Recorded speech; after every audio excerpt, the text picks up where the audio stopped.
Hi, I'm at Ag in Motion 2026. I'm here with Ben Johnson, Sales Manager with Elmer's Manufacturing. Ben, you brought something rather large here today to Ag in Motion. What are we standing in front of? Yeah, so we launched here at Ag in Motion the redesigned Elmer Super 7 harrow. So this is the next gen harrow that is available in either a 110 or 130 foot working width. So as equipment's getting bigger and people are trying to be more productive, we're offering stuff that the tractors will be able to use in the field. This actually does increase your harrowing acres per hour, somewhere from 107 on a 70 foot to around 200 on this 130. So tell me a little bit about the history of these harrows. This obviously isn't your first rodeo into this type of equipment, so what does that look like? Yeah, so the Super 7 really came back out, and the idea was back in 2008. And the goal was to have a harrow that was very versatile for seedbed preparation, residue management, fertilizer incorporation, very multi-purpose. And the way that we thought we could do that different in the industry was offering 7 bars on the harrow versus the traditional 5 at that time.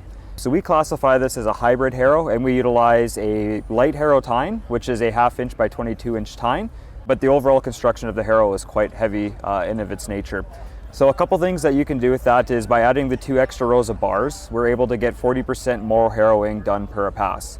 And the ultimate goal is to use speed as your friend. And the more speed that you have, the more whipping action that you'll have with the tine, which gives you a better finish.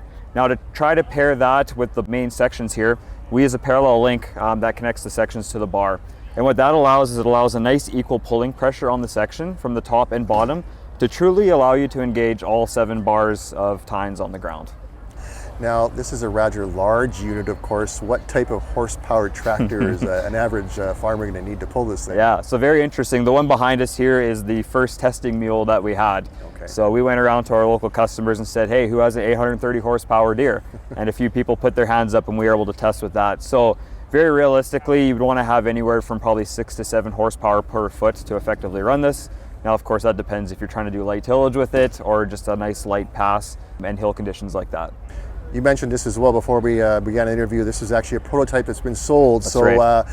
When can people start ordering this? What does that look like? Yeah, so these will be going into production for the summer of 2027, available for fall delivery for 2027. So we'll have the order boards opening up here probably at the beginning of 2027, and you can expect to see these in the field for that harvest.